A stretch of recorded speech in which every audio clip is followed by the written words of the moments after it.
Այո, ոնց որ շատ պարտաճանաչ։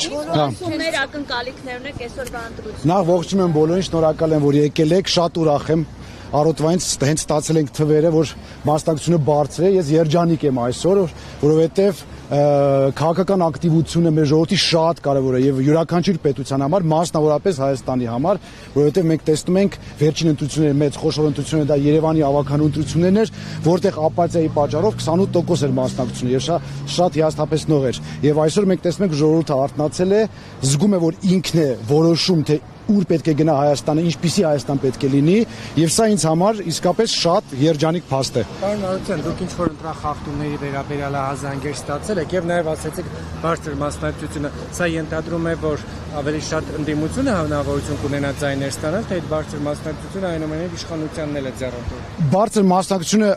այսպես թե այնպես լավ է, որովհետև ավելի շատ մարդիկ են մտածում պետության մասին եւ մտածում են ինչպիսին պետք է լինի վաղը Հայաստանը։ Սա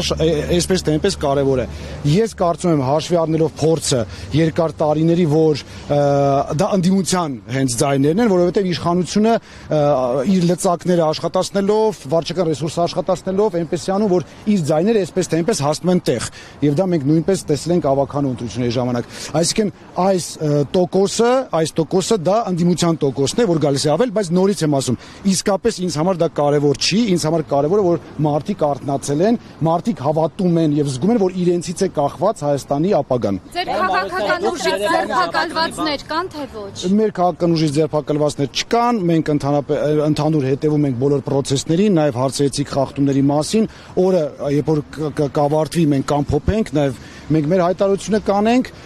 բայց ուզում եմ դիմել մեր հայրենակիցներին, մեր քաղաքացիներին, խնդրում եմ անպայման բոլորդ գնացեք ընտրության, կատարեք ձեր ընտրությունը, զերծ մնացեք տարբեր տիպի խարդախություններից, տարբեր տիպի ապօրինի գործողություններից, օրենքով նախատեսված կատարեք ձեր ընտրությունը։ Հետընտրական ինչպեսի զարգացում են սպասում, օրինակ ընտրությունները խոսում է պլան B-ի մասին, ունեք ինչ-որ ծրագիր հետընտրական, եթե ընտրությունները անցնում են նորմալ հարթ, հետընտրական բոլոր գործողությունները որոշում է ժողովուրդը։ Ժողովուրդը ոնց որոշում է, այդպես շարժվում է պետությունը, այդպես շարժվում է եւ ընդդիմությունը, եւ իշխանությունը, եւ բոլոր քաղաքական ուժերը։ Այսօր նորմալ իշխանությունը վերընտրվել է։ Ընդունելու եք արդյունքները։ Ժորժ, եթե խախտումներ չկան, եթե ժողովուրդը կատարում է ընտրություն, մենք պետք է բնականաբար ժողովրդի ընտրությունը հարգենք այսպես թե այնպես։ Հաղթի իշխանությունները, հաղթի ընդդիմությունը, ինչ լինում է ժողովրդի ընտրությամբ, ժողովրդի որոշումով, մեզ համար դա բնականաբար օրենք է։ Դուք Երևանում բավականին բարձր ցուցանիշ ապահովեցիք, այսինքն լավ արդյունք գրանցեցիք եւ բավականին կազմ ունեցաք։ Ինչ եք կարծում, այդ ամեն ինչը կպրոյեկտվի այս համապետական ընտրություններում եւ դուք կունենաք մոտավորապես նույն ցուցանիշներն ու պատկերը ինչ-որ այնտեղ։ Ես գուշակությունների գիրկը չեմ կարող ընկնել, չեմ ուզում ընտրել, բայց կարևորում եմ մեր ուժի մասնակցությունը եւ կարևորում եմ մեր ուժի ներկայությունը պարլամենտում հենց նրա համար, որ մեր ուժը բերում է իր հետ մարդու իրավունքների պաշտպանությունը, դեմոկրատիայի պաշտպանությունը, եվրոպականացումը եւ այլն, այսինքն մեր ուժի արկայությունը պետք է ապահովի այդ բոլոր process-ները անկախ նրանից ես որ ասեմ վստահ եմ, հիմա կասեք բանի, բայց ես վստահություն ունեմ, ես ներքին համոզմունք ունեմ, որ այդպես է լինելու, Հաջան, անպայման իհարկե։ Պարոն Մարության, տեսեք, դուք հայտարարել եք, որ բացառում եք համագործակցությունը ԿՊ-ի հետ, բացառում եք համագործակցությունը նախկինների հետ։ Պատկերացրեք այսպիսի մի սցենար, որ խորհրդարանում օրինակ ձեր ուժի մանդատներից է կախված, թե ով է լինելու Հայաստանի հաջորդ վարչապետը, ընդդիմության միասնական թեկնածուն, թե Նիկոլ Փաշինյանը, ձեր որոշումը։ Բազմիցս խոսել ենք սրա մասին, բազմիցս հայտարարել ենք, այո, մեզ համար կարմիր գծեր են համագործակցությունը ԿՊ-ի հետ, մասնավորապես Նիկոլ Փաշինյանի որպես վարչապետ եւ Հայաստան դաշինքի հետ, մասնավորապես Ռոբերտ Քոչարյանի որպես վարչապետի թեկնածու եւ որպես վարչապետ։ Մնացած ուժերի հետ, բոլոր ուժերի հետ կարող է լինել համագործակցություն միայն եւ միայն այն պայմանով, որ պահպանում են մեր բոլոր ծրագրերը եւ պահպանում են մեր բոլոր պրինցիպները։ Սա շատ կարեւոր է։ Ոչ մեկի հետ չեմ բացում, սա պարլամենտարիզմի հենց շնչի մեջ է, սա պարլամենտարիզմն է, այսինքն համագործակցություններ, կոալիցիաներ եւ այլն, բայց պարլամենտարիզմ նաև նշանակում է ծրագրերի իրականացում։ Եթե դու պետք է կոալիցիա կազմես մի ուժի հետ, բայց դրա պատճառով քո սկզբունքներից դուրս գաս եւ պետք է դուրս գաս քո ծրագրերից, ապա իմաստ չկա կազմել այդ կոալիցիան, կազմել այդ համագործակցությունը։ Ուստի առաջնահերթային մեզ համար մեր սկզբունքներն են։ Եթե այն քաղաքական ուժերը, որոնք պատրաստվում են մեր հետ համագործակցեն, ընդունում են մեր այդ կարևորագույն կետերը, մենք պատրաստ ենք իրենց հետ համագործակցել։ Եթե չեն ընդունում, բնականաբար այդ համագործակցությունը չի լինելու։ Մենք Երևանի սցենարով առաջնորդվել, բայց օրինակ ընդդիմությունը հիմա բոլորը ասում են մենք կհամախմբվենք նրա շուրջ, ով որ ամենաշատ ձայներ ստանա։ Դուք այդ ճանապարհով կգնաք, ենթադրենք Ռոբերտ Քոչարյանի ուժը այդ ուժը լինի։ Ես արդեն ասացի, որ մեզ համար անընդունելի է Ռոբերտ Քոչարյանի որպես վարչապետի տեխնացու, որպես վարչապետ, այսինքն պատասխանը այդտեղ արդեն կար։ Նորից եմ կրկնում, մեզ համար նախ տարբերվում է ավականու ընտրությունը եւ ավականու կազմը եւ այնտեղ նաեւ օրենքով այնտեղ կոալիցիաներ չկան եւ այլն եւ այստեղ օրենքով լրիվ տարբերվում է ազգային ժողովի կազմավորումը ընդհանուր առմամբ եւ նորից եմ ասում պարլամենտարիզմը իր մեջ ունի հենց այդ համագործակցությունը, բայց միևնույն ժամանակ շատ կարեւոր է սա եւս մեկ անգամ պետք է ասեմ, որ քո ծրագրերը պետք է իրականան, չէ՞ որ մեզ ձայները մարդիկ տալիս են մեր ծրագրերի համար, ոչ թե սիրուն աչքերի համար։ Նորմալության բանավեճի ձեր հեռանալը իշխանությունը որակեց փախուստ։ Դե իշխանությունը որակում է փախուստ արցախցիներին, որոնց Ադրբեջանը բռնի կերպով տարհանել է իրենց տարածքներից։ Իրենք ամեն ինչը իրենց պիտակներով են բերում, իրենց պատկերացումներով, այնինչ նախ ես հրավիրել եմ պարոն Փաշինյանին բանավեճի տետատետ, իրենք չեն եկել, ժողովուրդը որոշեն ով է ումից փախել, բայց դա էլ մի կողմ, հենց այս խոսույթը, հենց այս պիտակավորումները այն է, ինչի դեմ մենք պայքարելու ենք պարլամենտում։ Այսինքն քաղաքական խոսք ենք բերելու, նորմալ օրենքների ընդունում ենք բերելու, բանավեճ ենք բերելու, հասկանում եք, ոչ թե պիտակավորումներ, գորգրոցներ եւ ինչ որ անհասկանալի փողոցային խոսույթ։ Հետո բանավեճը դիտեցիք, ձեր գնալը արդարացած էր այսպես։ Անկեղծ եմ ասում, չեմ դիտել, որովհետև դա, ինչպես եւ ասեցի,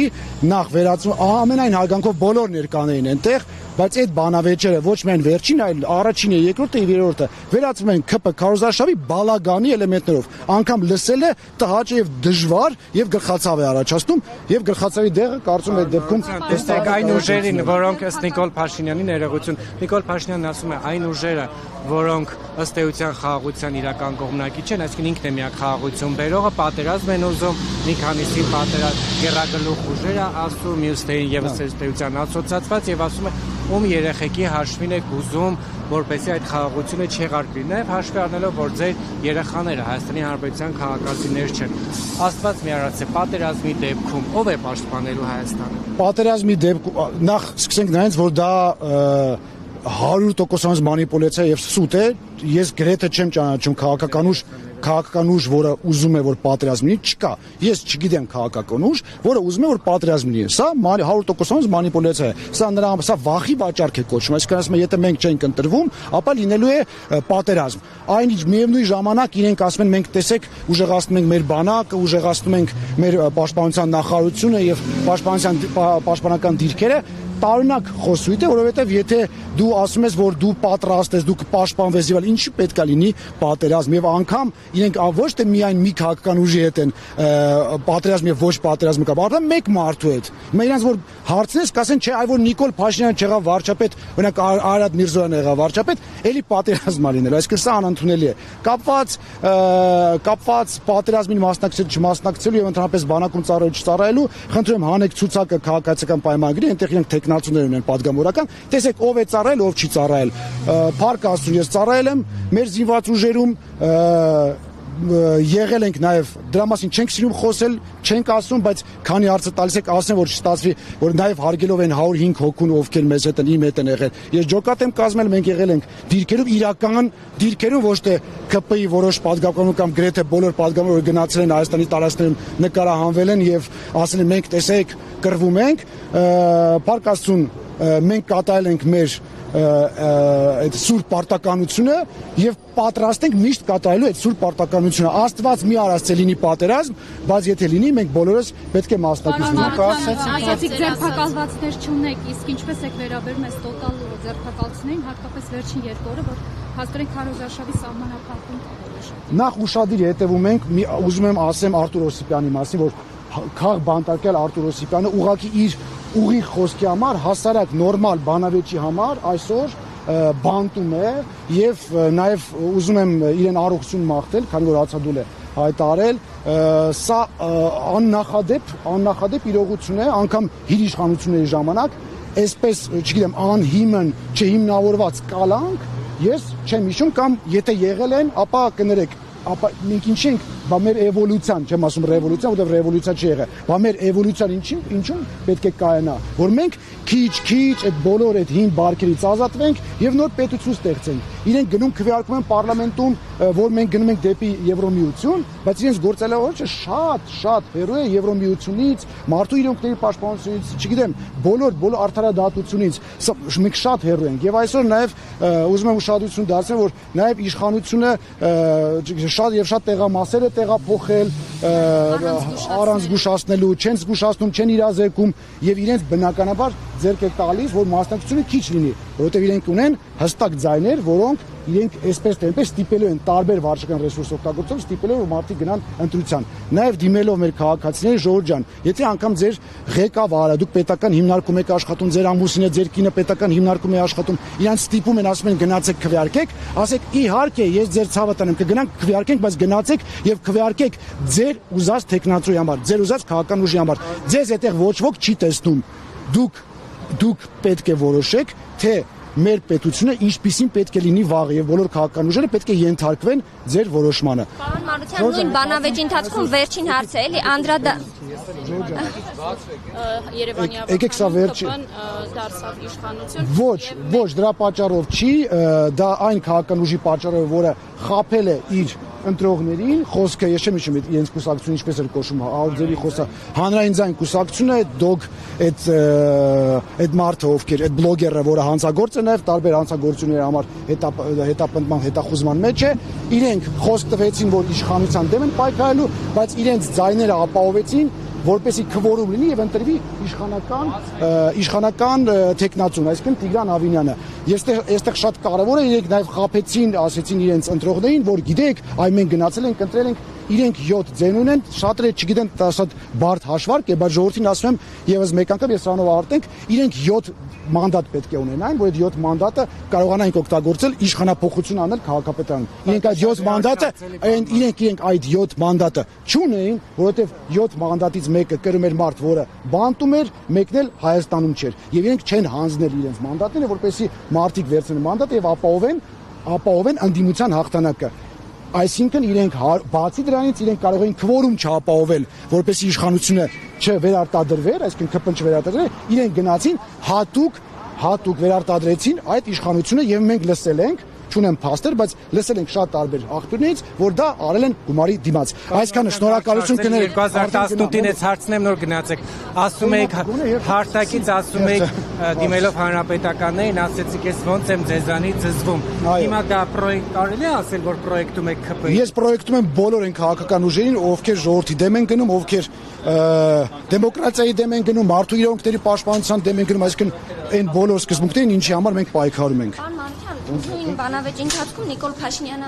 Անդրոսիկյանի մասով ասաց, որ նախկին գրառումներն են նաև հիմք դարձել, որտեղ որ ոչ արտահայտություններ, վիրավորական արտահայտություններ, այսինքն ոչ միայն այդ օրվա բանավեճի ընթացքում հնչեցվածը Հայտարարված է եղել այդ օրվա բանավեճի ընթացքում այդ օրվա գրառման մասին, կամ եթե դա եղել է մինչև այդ, իսկ այդ ինչու այդ մարդուն չէին գնում եւ չէին ձերբակալում։ Իսկն հստակ է այստեղ, պարզ է։ Գիտեք, չկա պետություն, անգամ այնտենց տոտալիտար ոչ մի պետություն, որտեղ իշխանությունը ասում են այո, մեզ մոտ կան քաղբանտարկյալներ։ Ես այդպիսի բան մարդկության պետությունների պատմության մեջ չեմ տեսել, պատկերացնում եք, որ պետությունը ասի այո, մեզ մոտ կան քաղբանտարկելներ։ Բոլորը ասում են, այս մի գործողության համար է, այս մի իրարացի համար է, այնտեղ մեկին ծեծել, մեկին էս արել, բայց դա բնականաբար սուտ է։ Բնականաբար այդ բոլոր մարդիկ, ովքեր քաղբանտարկել են իրականում, այո, քաղբանտարկել են, բայց իրենց համար օգտագործում են այլ հոդվածներ։ Այսինքն հոդված չկա մեր բանով սահմանադրությամբ քաղբանտարկելի հոդված չկա, պետք է այլ հոդվածներ կպցնել այդ մարդկանց։ Ես չգիտեմ ինչ կանի պարոն Փաշինյանը, ես իր գլխի մեջ ուղեղի մեջ չեմ կարող տեղավորվել, բայց ինձ համար անընդունելի է այսօրվա 21-րդ դարում 2026 թվականին մեր պետությունը, որ մենք գնում ենք, ասում ենք, հայտարարում ենք, գնում ենք դեպի Եվրոպա, գնում ենք այդ արժեքները, մենք այդ արժեքներն ենք ընդունում եւ ուղղակի մարդուն խոսքի համար ընդ որում ոչ ինչ որ վիրավորական, ոչ ինչ որ օրենքի խախտման, ուղղակի քաղաքական խոսքի համար բռնեն նստացնեն, սա անընդունելի է եւ ես նաեւ մեր հասարակությանն եմ խնդրում եւ հորդորում, որ մենք բոլորս միշտ պետք է պայքարենք այս process-ների դեմ, որովհետեւ եթե մենք դա չանենք, իշխանությունները հասկանալ են, որ իրենք մարսում են ամեն ինչ եւ այս ռեժիմը ավելի է խստացվելու եւ վերջում գալու են քիչ-քիչ, այսպես ավտորիտարիզմի, վերջում էլ տոտալիզմի։ Դուք ասում եք, որ կհարգեք ժողովրդի ընտրությունը, որպես Շնորհակալություն։ քաղաքական։ Մարդ, ես ձեր կողմից եմ, դուք իմ կողմից, հերիքա երեխեք։ Որպես ընտրություններին մասնակցած քաղաքական ուժի ներկայացուցիչ, խնդրում եմ ասեք, հավասար պայմաններ կար քարոզարշավի ժամանակ եւ մասնավորապես գնահատեք լռության օրը, 3 լռության օր էր իշխանական Հավասարության մասին ասեմ, հավասարության ամենաառաջինը հանրային հեռուստաընկերության մասով։ Տեսեք, դեբատները, ես դա ուղղակի մի րոպեի մեջ չհասցրեցի ասեմ, ուրեմն դեբատները արվում է լռության օրից 2 օր առաջ, հա, այսինքն վերջին օրը չէ։ Եվ սա շատ տրամաբանական է, որ դա պետք է լինի ավարտական, այսպես դեբատներ եւ բոլորը արդեն գնան, արդեն զբաղվեն իրենց քարոզարշավով վերջի օրը։ Եվ հանրայինը չպետք է օգտագործվի մեկ անձի համար։ Այնինչ հանրային հեռուստաընկերությունը, որը պահում է մեր բոլորիս հարկերով, չգիտես ինչի կոնկրետ մի տեխնացուի ու շատ պատահմամբ իշխանական տեխնացուին տալիս է, չգիտեմ, կես ժամ թե 1 ժամ եթեր, որ ինքը անցած օրվա այն դեբատներում ինչ սխալ արել է, ինչ վատ բան խոսած է, ամեն ինչը սվաղի, հարթի, sense փաթեթավորվի ու հրամցնի իր ընտրողներին։ Սա անընդունելի է։ Պետք է լինեն դեբատները վերջին օրը, դրանից հետո ոչ մի քաղաքական ուժ հանրայինով, այլ հեռուստաընկերությունը, այստեղ բազմաթիվ հեռուստաընկերություն են ներկա, ով որտեղ ուզում է թող գնա ինտերվյու տա եւ այլն, բայց հանրայինը դա մեր բոլորինս է, դա Փաշինյանի անձնական հեռուստաընկերությունը չի, մեր բոլորիս հեռուստաընկերությունը պետք է ծառայի բոլորին, ոչ թե մեկ անձի, ով որ այդ պահին իշխանության է, սա դες հնուց եկած ավանդույթ է, որ այս իշխանությունները մեծ հաճույքով են սահմանադրություններ են հակել է իրենց այդ հակով այդ պիջակը, այդ բանն են, այս հանրայինն էլ այդ մտնում է այդ սահմանադրության փաթեթի մեջ, հակել են ու կներեք քշում են։ Վերջ, այսքանը ժողովուրդ